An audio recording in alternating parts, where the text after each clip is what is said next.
Welcome, everyone, to the Nerd Journey Podcast, episode number 54. We're joining you every week to talk IT career progression and bring you the advice we wish we'd been given earlier on in our careers.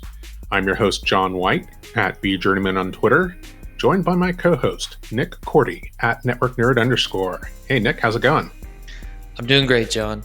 We are both pre-sales technical engineers with backgrounds in IT operations. We hope our career discussions will be vendor neutral, relevant across disciplines, and remain timeless. If you're enjoying our content, please drop us a positive review on Apple Podcasts or wherever you subscribe.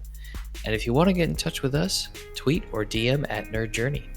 Ultimately, we're just two nerds on a journey. A journey to virtual enlightenment. So let's take a trip. Great, Nick. Hey, astute listeners may have noticed that we tweaked this week's intro a little bit, and I just wanted to quickly address that. For over a year, as we've been doing this podcast, we've been introducing ourselves as VMware Solution Engineers, VMware Systems Engineers. Just over 3 weeks ago, I gave notice at VMware, and my last day is Friday, October 4th, which when this goes out will be in the past. For us as we're sitting here, it's 2 days from now. I'm leaving on good terms, or I will have left on good terms. I'm bullish on the company's solution portfolio, the future direction. I just had a couple things going on in my life that had me evaluating my future. I went back and listened to our episodes that touched on burnout. I read some blogs from people that I trusted and respected on burnout and roles. And I just wanted to make sure that, it was something that I didn't go through again. I thought about the times that, I've gone through burnout, and I was like, I just need to make a change before that happens this time. I'm not quite ready to talk about next steps yet, but if you've followed along in our career journey discussions, hopefully you've got an idea on the work that I've been doing to prepare myself for next steps. And ironically, coincidentally, we've been talking about how to pursue opportunities when you voluntarily make a change, or you've been terminated, or you've been approached by a recruiter, in a situation you weren't looking for something. So, Nick, should we dive back into the topic? Absolutely. All I'll tell you, listeners, is expect the unexpected. Right. So today's topic is part 2 of preparing for unexpected career opportunities. Again, we kind of outlined, there's 3 different ways that this can happen. Obviously, you can be terminated, which is, something that we kind of never expect and hope never happens. But, the reality is that it does happen. You can have something that goes on in your life, like me, that makes you go, hey, I need to personally make a change. And sometimes people just reach out to you out of the blue with kind of an unsolicited proposal to apply for a job somewhere else. So with that in mind, in part 1, we talked about, that kind of structure, the things that can happen, and, what leads up to initial contact, either you initiating contact or somebody else, reaching out to you. So that's what we're going to be talking about today. The structure, we're going to be talking about after initial contact, steps to take there, both for unsolicited and voluntary situations, and then, focus a little bit in on the involuntary situation, the situations that are unique to that. So let's dive into it, Nick. After initial contact, this is if you are, kind of being contacted, in an unsolicited way. How do you handle that? And then a little bit later, we'll talk about, the things to do if you're both in an unsolicited or voluntary situation where you reached out to the recruiter. And then again, a little bit later, we'll talk about, if you've been terminated and you're just scrambling. Some unique challenges for that. But let's talk about that kind of unsolicited methodology right now. So we're assuming that you're going to decide to respond to unsolicited contact. And that's the context we're approaching, right? Yeah. Okay. And maybe we should set the table too. Like, one of the reasons that we're talking about this is that I think, the reality is, maybe a generation ago, people could kind of expect to get a job and then be with that company in that position for most of their careers. You know, um, maybe as they became, extremely senior, get headhunted away. But um, in today's job market and in today's society, that hardly ever happens. Companies, transition, they're getting acquired, they're acquiring other companies, those headcount reductions, entire industries are getting disrupted. So, again, that kind of goes to this entire idea of why you want to be ready, because you might have a great job at a great company and that might just not last forever. Like, what's great about it might change and your job might change in ways that you're unhappy with. So let's talk about, with that context in mind, if somebody's reached out to you, if you're just not interested, you take a look at it, you're in no way interested in applying for this job. um, how do you maybe just communicate that to the recruiter? um, I just kind of say, I have a script that I almost copy paste at this point. I just say, hey, it doesn't look like a match for my interests and maybe even my skill set, depending on the role. Um, and I'll keep an eye out if, somebody, pops into my mind, or if I talk to somebody who would be a better fit than I. Um, and I'll tell them about it. But, thanks for reaching out to me. I'm pretty happy where I am right now. That's kind of my set script. So if you want to borrow that and put it in your own words, please feel free. I generally do respond to every recruiter because you never know when you want to go back and talk to them all about um, any of the positions that they might have had. For example, in my situation where I decided, hey, I need to make a change. Gave notice, and then I want to go back and talk to all those recruiters and say, you know, maybe take a look at all those notes and see if there's anything interesting back there. So that's the idea. Yeah, that's good. I usually say something along those lines. Hey, I'm happy where I am, not really looking for anything new, but I appreciate you thinking of me and taking the time. If anyone that would fit this role comes to mind, I'll definitely let you know. And if you want to take either one of those scripts that John and I just spouted out and make yourself a LinkedIn response bot, go for it. But please post the code on GitHub so that we can steal that and share it with other people. Yeah, I think I usually say it doesn't. Let me give you my reasoning for why I say it doesn't match my skills and my interests. Because sometimes, I have no idea who's a good recruiter and who's a bad recruiter, right? But I think I'm always, I have this like fear of missing out, right? If, super recruiter who, knows everybody and everything that's going on reaches out to me with something that just doesn't quite fit. And I at least let them know, hey, that's not interesting to me, and I'm not really looking. Then maybe the response is, now that I've looked at you, first of all, you're one of the few people who actually responds with a polite no, which, speaks to your professionalism. But, I'm looking at your LinkedIn profile and I'm wondering, well, what are you interested in? Because I know a lot of different companies and, I'm in a great position to connect you with, an industry or group of companies that you might not know about. So, I'm interested in having that feedback, right? That does happen like maybe once out of every 20 times.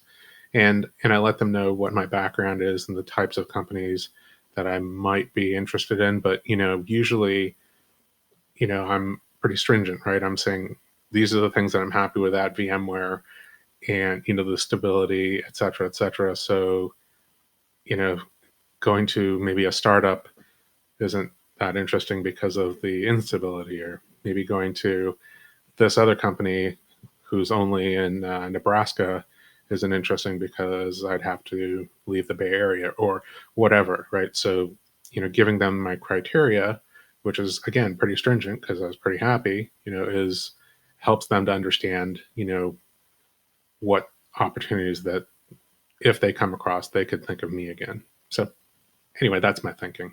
Does that make sense to you?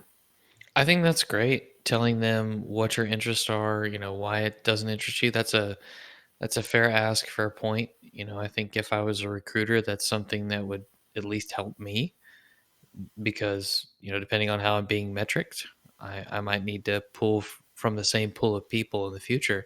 And one other thing, in the previous episode, we talked about the private mode for maybe not letting the world know every time you update LinkedIn. And if you have a bunch of recruiters sending you connection requests and you're accepting them and the world sees that, I mean, that could create some, maybe some red flags in people's minds. Why are they connecting to all these recruiters? And Yeah. I mean, to be honest, I just generally say yes as long as it's not like a spammer. So, um, hopefully nobody's paying attention. But I mean, it's a fair point. And to be clear, I don't respond back to every single um, unsolicited contact with the things that I'm happy about at VMware and what it would take for me to move. I only do that if the recruiter responds back to my polite no with, oh, maybe this was a mismatch. What would it take for you to move? Like, what are you interested in? What would be a good match? Um, that's just, again, I'm leaving the door open for them to do that. So a lot of them don't because it's a volume business, but if they're a boutique shop and they're looking for a particular type of person and I fit their profile of people who, they'd like to represent, then maybe, that would make sense. Um, and ideally, again, I'm just pretty happy where I was. So there's no, real incentive for me to, you know, really reach out and make, tons of contact with recruiters. Is just, kind of polite and leaving the door open. And then, again, when I decided to make a move, I did have the ability to like go back through the history of the recruiters who did respond back to me, who did have the ability, the interest in knowing, what I was about and who said they might be able to help me, whenever in the future I might be able to make a move or might want to make a move and talk to those people.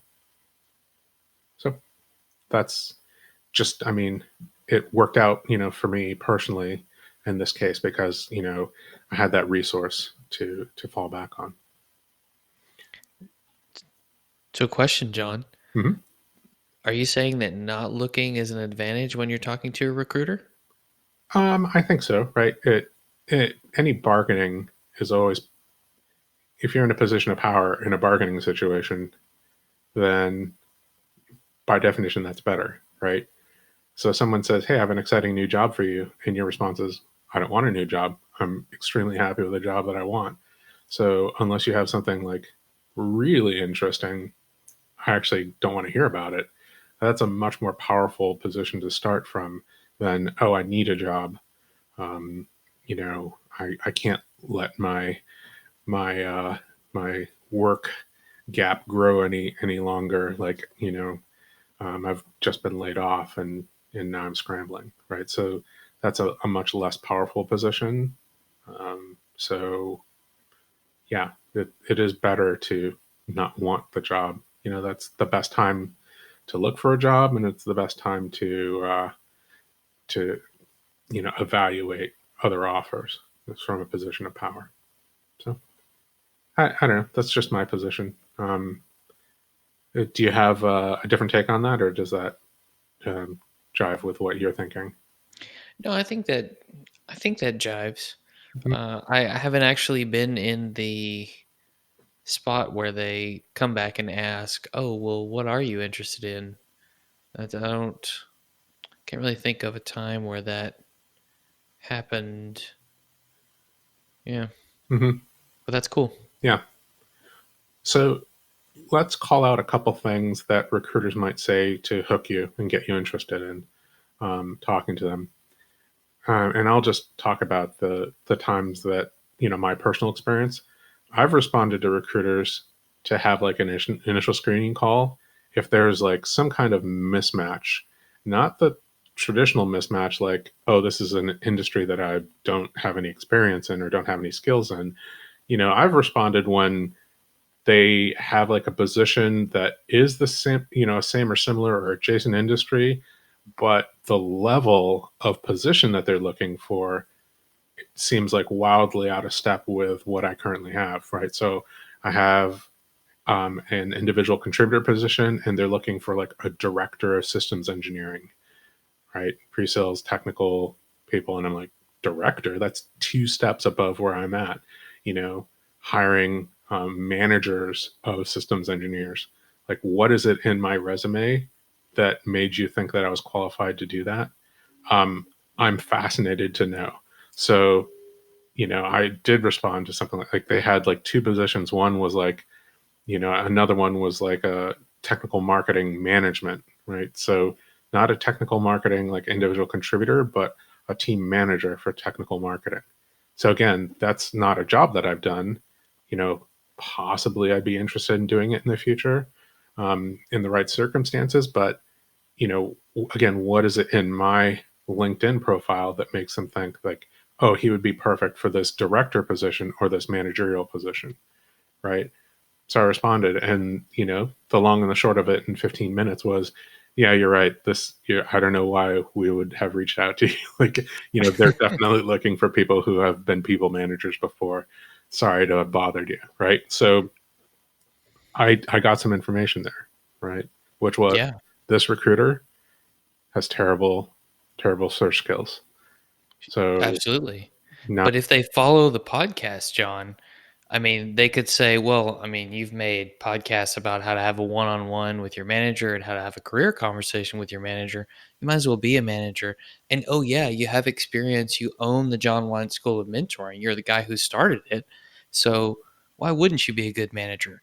By the way, if you want to get into the John White School of Mentoring, send that tweet out to @Nerd Journey today for pricing and packaging. Whether you're a recruiter or anyone else, we will get you some of John's time. Yeah, there is a fairly pricey course on how to send better unsolicited recruiting messages. But like I said, that pricing and packaging is proprietary for recruiters. But we'd be happy to sign you up for that. Of course. So another situation where I responded was one where the recruiter said, hey, I noticed like on LinkedIn that you actually are set up for not interested in positions.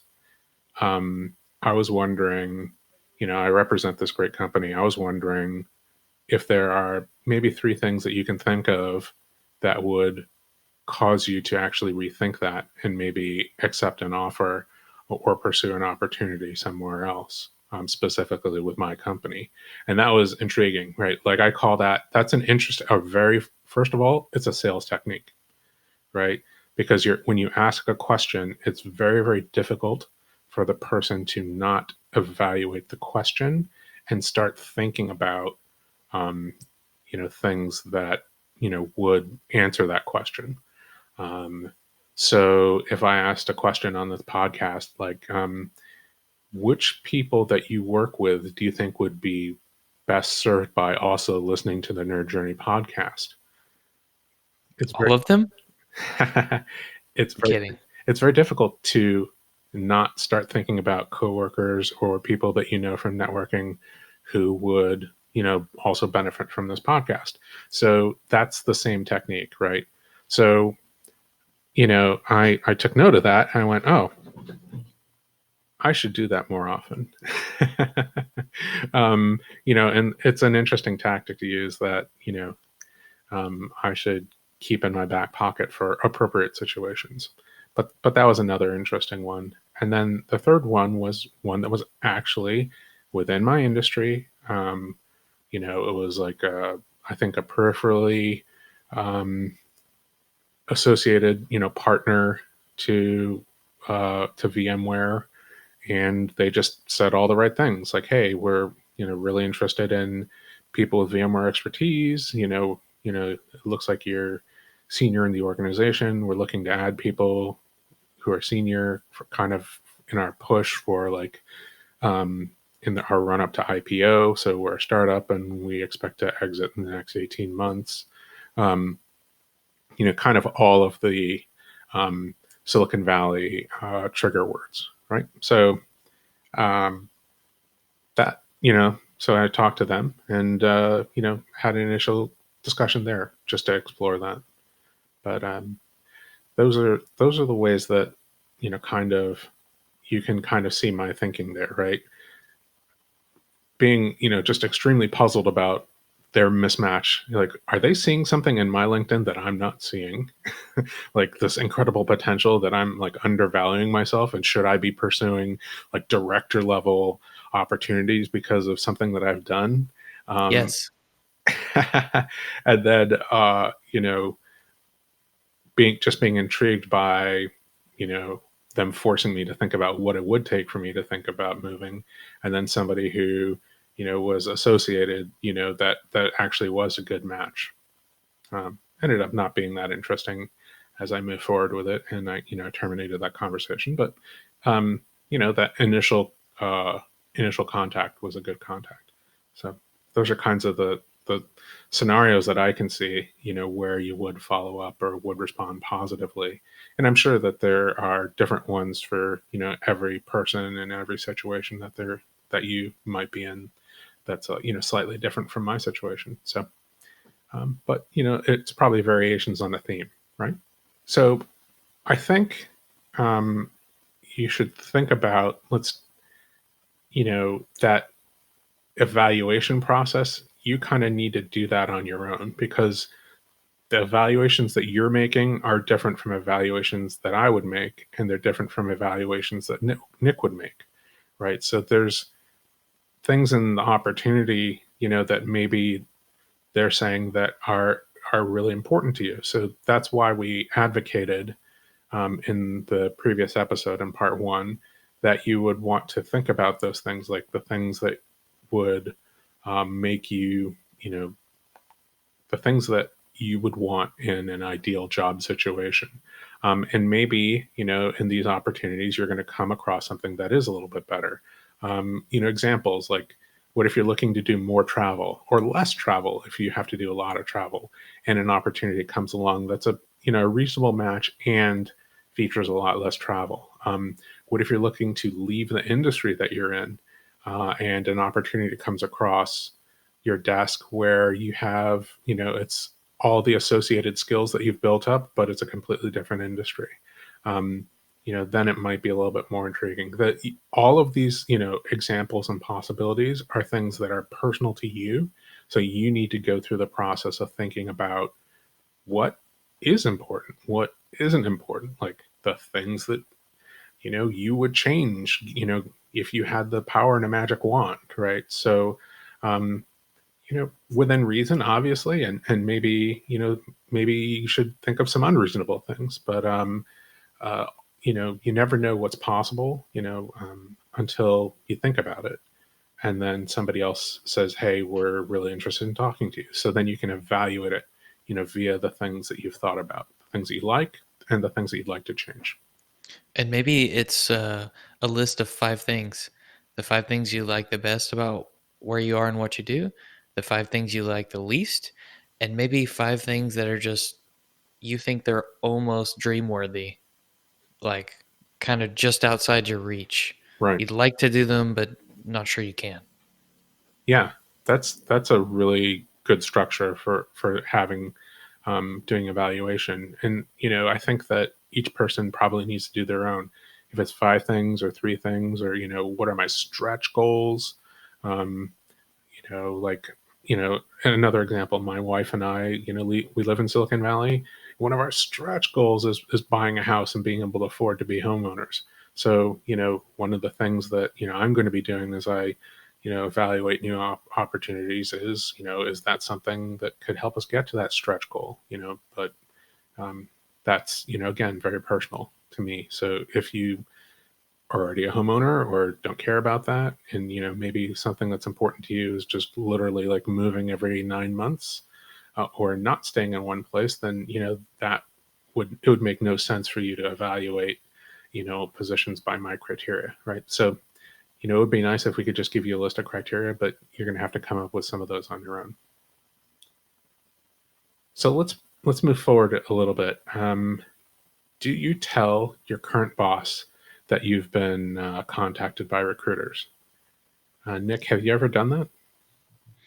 Mm, only when I was resigning. Yeah. I'm not sure there's a great advantage to that if you just got a contact. Yeah. I think I don't really know what advantage there is. I think I've mentioned to my manager that, well, first of all, as VMware SEs, you know, I, me being in the Valley, somebody reaches out to me at least once a week, right? Now, it might not be a great match, but it happens once a week. So there's no, you know, sometimes it's more annoying than anything else, right? So, that's the kind of context that, I'm operating in. So I'm not going to tell my manager every time, like, a recruiter reaches out to me. I mean, as you say, like, what's the advantage? By the way, if you're specifically like unhappy about some things at your current position, you should be communicating that, and talking about an improved work environment, um, with your manager in your one-on-ones, on a regular basis. And that's exactly the kind of thing that, like, you have the opportunity to do. And if you don't have that opportunity, then it's a big problem because, maybe it's a reason why you should be looking around. If you absolutely have to But change, there's, things going on at your work environment and your personal life that, make you want to pursue this opportunity, to its completion. There's really no advantage to warning your employer ahead of time, right?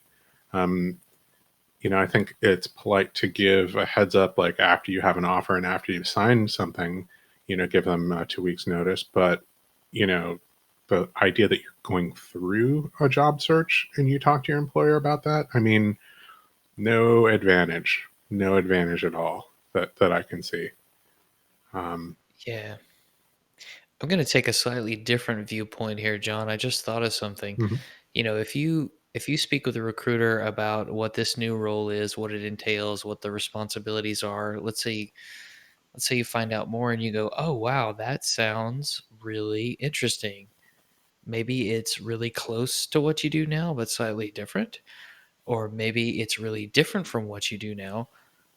That's information you can take and use and think about it. You can look at internal openings at your company. Is there something that matches this? Because that sounds like something I'd really like to do. You could talk to your manager and hint at, maybe slightly changing what you want to do, or a goal is to move into this area.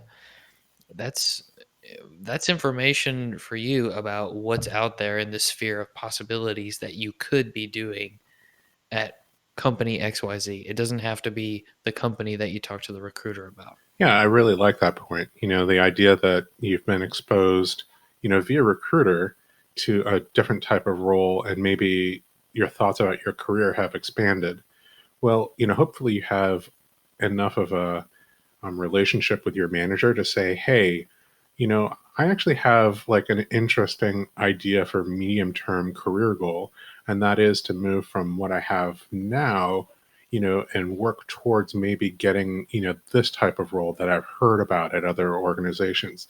Do you think that's realistic? Is that something that you think that I could, gain the qualifications for, obviously while executing at a high level in my current job? And again, if you have a good manager, your manager's going to, be honest with you. Like, nobody likes to like lose great people, but hopefully managers are, judging themselves by how well their employees, progress, and to the point of progressing out of their, current position because they just become, so good, right? Yeah, and if you're doing a good job and you're a good employee, just like you said, Are there some projects I could take on that would help prepare me to do this thing that sounds really interesting? Oh, I understand, the company can't provide it to me at this moment, but maybe you can help me get there still someday, whether it's here and you think it's a possibility in the future, or, maybe it's truly elsewhere. I think it was John Hildebrand who basically had his manager tell him that he should have moved on anyway, Right. that it was time. He was more excited about something else than what he was doing. Yeah, really good point. Really good point. Hopefully, you have a manager that's kind and honest enough to share those things with you. Right. And if you don't, then that's yet another sign that you should be moving to a situation where you have a manager like that, right? So different org inside your company or at a different company that has that type of management culture. Yeah, fantastic. Yeah. Well, I think we've been a little bit long-winded. That's it for that segment. The things that we had planned are running a little bit long. Anything else popped in your mind while we were talking? No, I think the long windedness was more John than me, but hey, I'll let you be the judge since you're the listener. Just a reminder that we want people to subscribe and give us a positive review on Apple Podcasts or wherever you're listening. We want to know if we're being helpful and are always looking for interesting questions to ponder. We're collectively on Twitter at Nerd Journey. Farewell, listeners. Tune in next time as the journey continues. I'm John White at VJourneyman for Nick Cordy at Network Nerd _ signing off. Adios, to be continued.